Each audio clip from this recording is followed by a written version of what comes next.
ever since I got back from Canada, oh, Canada, you bunch of freezing cunts.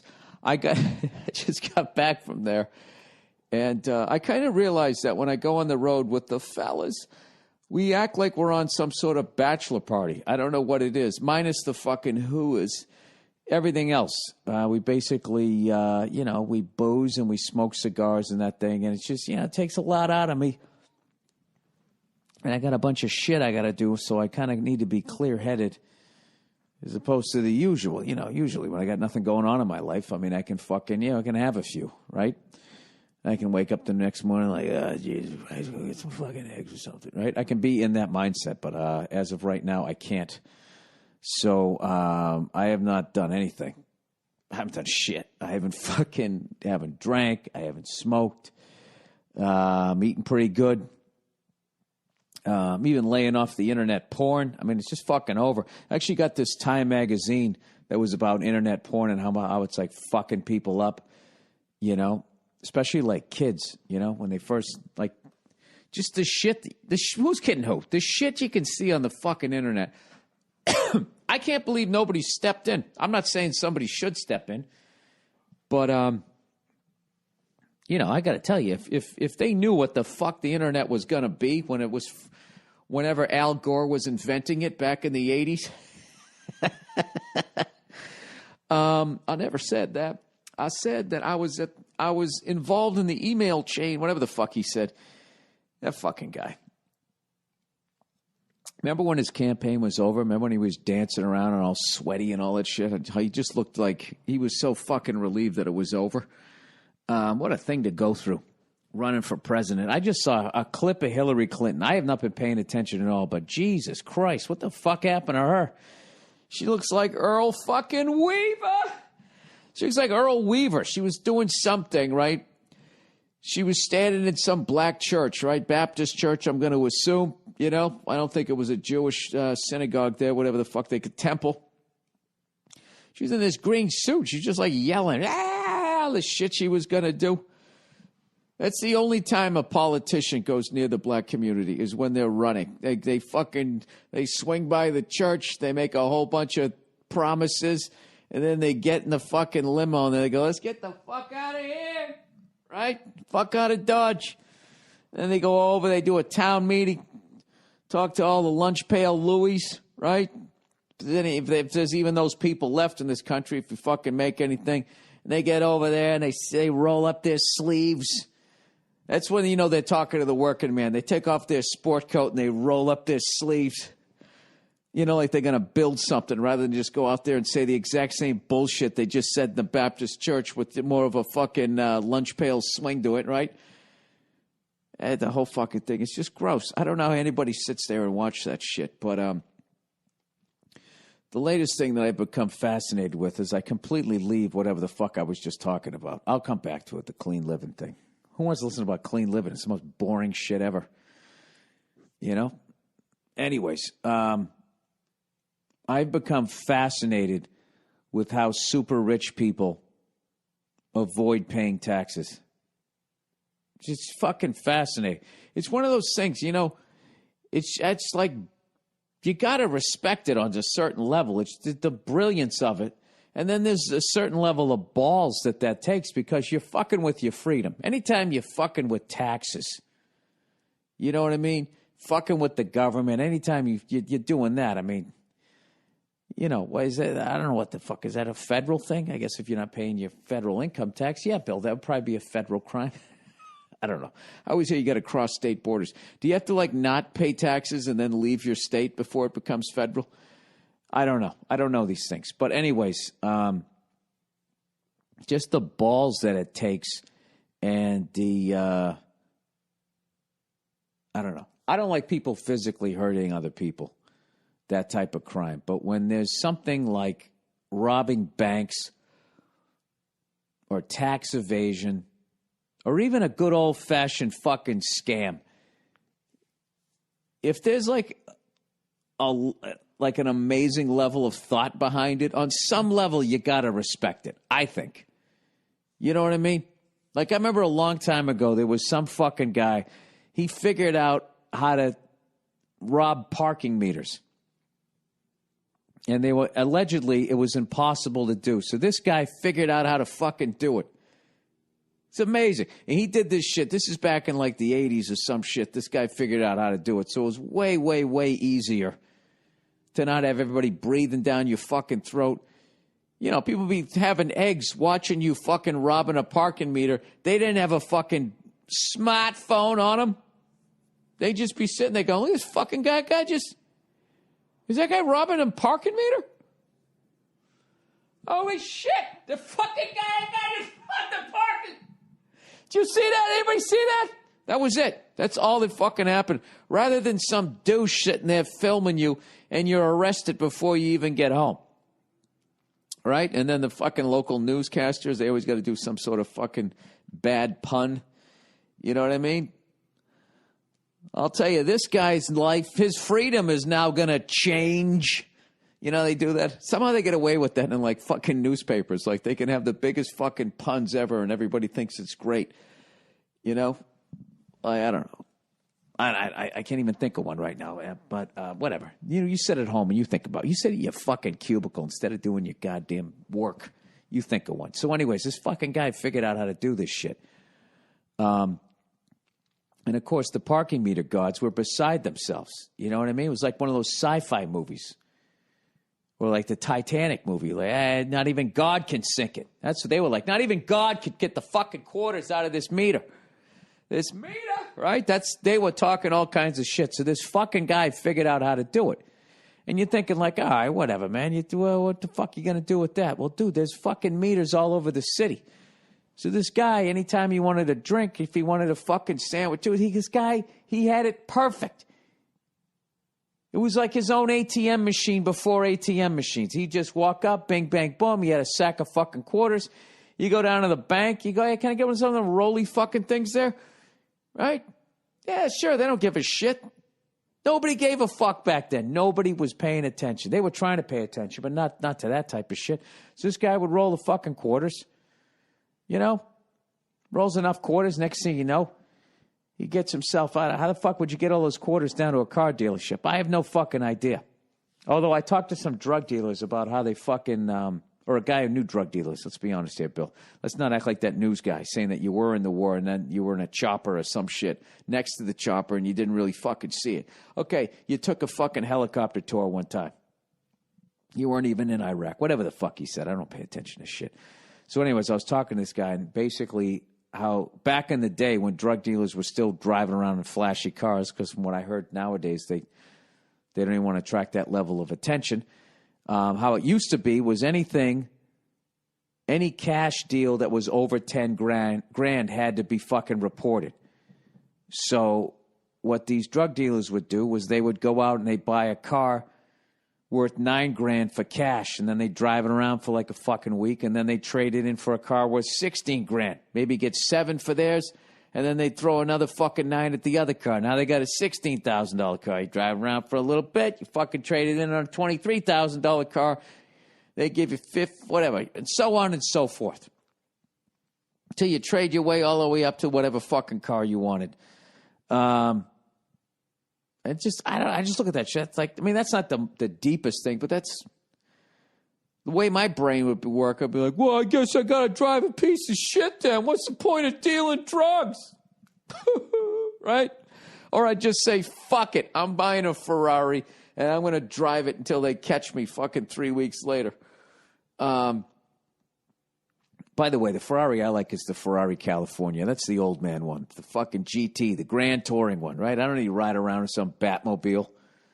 Just give me one that's shaped like a fucking Jaguar from back in the day, you know? Or maybe a Toyota Supra. Remember those fucking things from the 80s? I remember this guy loaned me his while he used my truck to move. And I ran and I beat the shit out of his car and he beat the fuck out of my truck. And we both got our cars back and he's smelling rubber. And I'm seeing all kinds of scratches all over my truck. And we just, it's kind of a fair deal, right? And then we both got arrested for drinking and driving months later. But that's a completely different story. I know. I'm all over the map. I'm doing this late night. And I don't want to be doing it right now. But I got shit to do in the morning. So anyways, this fucking guy, you know, if he had half a fucking brain, what you do is you keep your day job, right? You keep your fucking day job, and then, for anything miscellaneous, you just go to the parking meters, right? And what you do is you start storing up on the quarters. Then every once in a while, right, you start washing the money with your fucking cat. I know what you do. You fucking, you go into stores and stuff. Who gives a fuck, right? You just use it to get yourself a better TV. But what does this dope do? He gets fucking greedy. I don't even remember how the fucking story goes. All I know is he just started hitting every fucking goddamn parking meter around. And next thing you know, he's sitting on like a fucking $2 million in quarters, and he ended up getting busted. But there was a part of it, I liked the guy,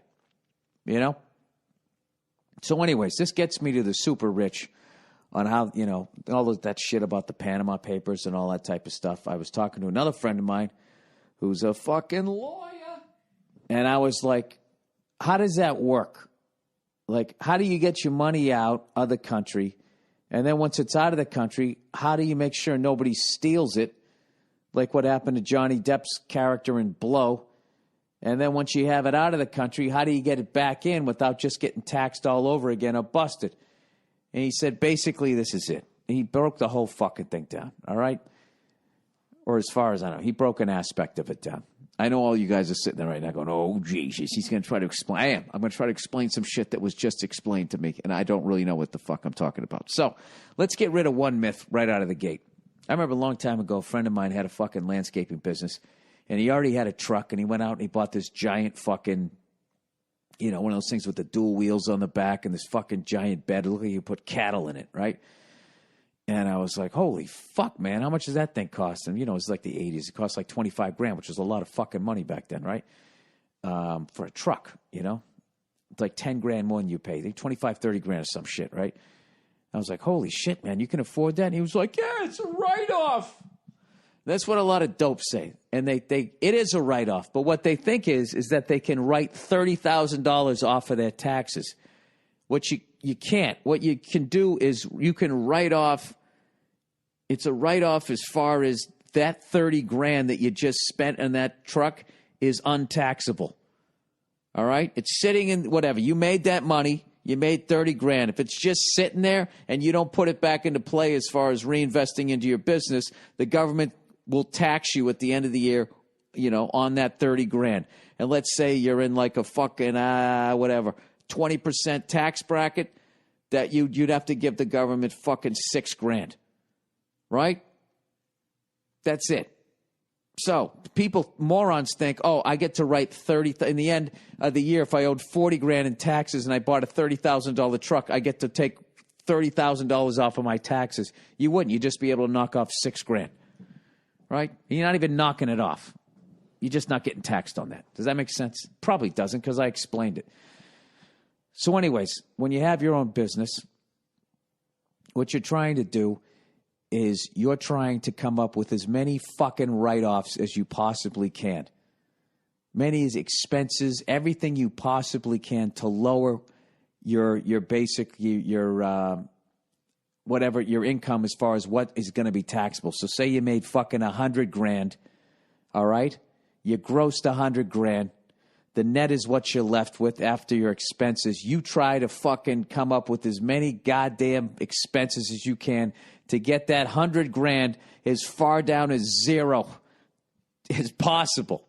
Ideally, you wouldn't want to pay any fucking taxes as far as these people look. But the bottom line is you can only do it so much, and if you write off too much, the IRS is going to show up and be like, what's this fucking, $60,000 for fucking cheeseburgers, blah, blah, blah, you tried to write off, and you're going to get busted. All right? So what these fucking super rich people do is the first thing they do is they get the fucking money out of the country because the IRS's jurisdiction doesn't go beyond the borders. So what they do is they just create a company that doesn't exist. It's just on paper. Right? So say you make $100 million, right? What you do is you go to a country that doesn't give a shit about America and lets you use it as a tax shelter. You just come up with some incorporated thing. Like Who Gives a Fuck Inc., right? And then you just have that company bill your company a consulting fee for $100 million or whatever. Whatever of the $100 million, 30, 40, 50, whatever you don't want to pay taxes on, whatever. And then you write a check to that company that doesn't exist that's really you. And then you send it out. So now it's out of the fucking country. And then what they do is they open up like 10 other of these fucking shell companies, and they have those other companies build the first company, and then the third one builds the second one, the fourth one, and it's just gone. The money's fucking gone. Now the IRS can come at you and be like, what the fuck did you pay somebody $100 million consulting fee? And then you're telling me you paid somebody $100 million as a consulting fee, and then you just look at him and go, yes. And evidently there's nothing they can fucking do about it. So then I go, all right, so now it's out of the country, and then it's in this other country. How the fuck do you protect it? And he goes, well, those countries where these tax shelters are, they're in on the scam. So you just kick them 10% of the $100 million. You give them 10. Here's fucking whatever you can negotiate. We'll just make it easy. Here's $10 million bucks. So I'll give you 10 million rather than giving the government fucking 50, 55, 60 million of that 100 million. I'm still fucking up 45 million. All right. So then I was like, all right, so now how do you get the money back? Because if, you bring the money back, you stick it into the bank, they're going to consider that earned income. Like, where the fuck did you get it? And this guy was like, they bring it back into the country in the form of a loan. Loans aren't taxable, right? Like if you get a fucking loan because you're already paying interest on it and everything, they don't tax you. So they just bring it back in the form of a loan, whatever the fuck you want to do. I want to buy a $10 million house. You have this shell company that's 10 times removed from the one that you paid from the consulting fee, right? And they can't follow the paper trail because it's in a different country, right? You just bring it back into the country in the form of a loan. And then you go buy a fucking house. And I guess, I don't know, you pretend to make payments or the loan is forgiven by this shell company that's still you. I know I just glossed over that. And if anybody has more information on it, I find it absolutely fascinating. There's other ones, they just pretend that that's their main business, that shell company. So they just act like it's doing I don't know. That's as far as I can remember what he told me. And I found that shit absolutely fucking fascinating because at the end of the fucking day, as far as what they're doing, I know they're fucking over you and me because, the school systems go down the shitter because they don't have enough money. There's a lot of potholes. There's all kinds of stuff. You can't take care of homeless people. You can't build another gleaming structure for a fucking sports team, whatever the fuck it is. At the end of the day, as fucked up as that is, these people who are criminals, they're stealing from other criminals. As far as my conspiracy theory goes, the IRS is just a bunch of fucking crooks anyway. So, I mean, it's kind of fascinating watching these two giant, powerful entities fuck with each other. Meanwhile, I'm in the crosshairs, you're in the crosshairs, and we're all paying Elvis taxes. And there goes Hillary Clinton screaming in some Baptist church. Is she talking about that shit? Of course she isn't. Because when you bring the fucking money back in, you just don't bring it in and go out and buy yourself your fucking Ferrari, California. What you do is, you do that, but what you also do is you walk around with nice wad of cash and you go, oh, hey, chief of police. Oh, look at that birdie over there. And as he looks over, you stuff a fucking wad of cash in his pocket, And then, is it an election year? Yeah, let me I'll take $2 million on Trump. Give me 2.5 on Hillary, and fuck it. Give me $500,000 on Bernie Sanders. What do you mean he's not taking any money from guys like me? Oh, is that right? Well, whatever. He won't get in. And if he does, I'll give $3 million to, silence him. That's what the fuck they do. And that's how they I'm convinced of that. I'm convinced as far as like stand-up comedy goes, you know why they're always giving us shit? Is because if stand-up comedians just organized, okay, and we donated to the campaigns of people running to the Democratic and then the Republican parties, right? And then we bought a little ad time on CNN and on Fox News and all these major networks. If we did that, you'd never see another comedian getting in trouble for doing a fucking Caitlyn Jenner joke. Anyways, if anybody has any more information on that, or they can talk about it. I don't like if it's really dry. I just like, I'm fascinated with people that do shit like that and then they go to bed knowing what the fuck they're doing. And they got to be thinking at some point, like, the wolf's got to be coming to the door at some point. Hang on one second. I got to answer this. All right, so I'm back. Of course, I completely forget what the fuck where I ended off. But what I really learned when I was, listening to this lawyer telling me all this shit. I know. I was saying the balls that takes to go to bed at night, knowing at any point, like, all of a sudden the fucking feds are going to kick in your fucking door. But I think that these guys are like the smarter ones. And when you watch like American Greed, what I noticed when I watched them, all of their fuckery was within the borders of the United States, which if you're too dumb to know, you don't realize you're not going to get away with it forever. But like once after talking to this guy, it just seems like anybody who just tries to have their entire illegal entity within the borders of one country is you're just on borrowed time. So I think when you watch American Greed, what you're really seeing is the hacks of, you always see these fucking idiots. They buy a house, they get all these fucking cars, and they have some strippers come over. Oh, my fucking laptop. Oh, that was a laptop hitting hardwood floors. Come on, baby. Come on, come around. You're all right. Hang in there. Help is on the way.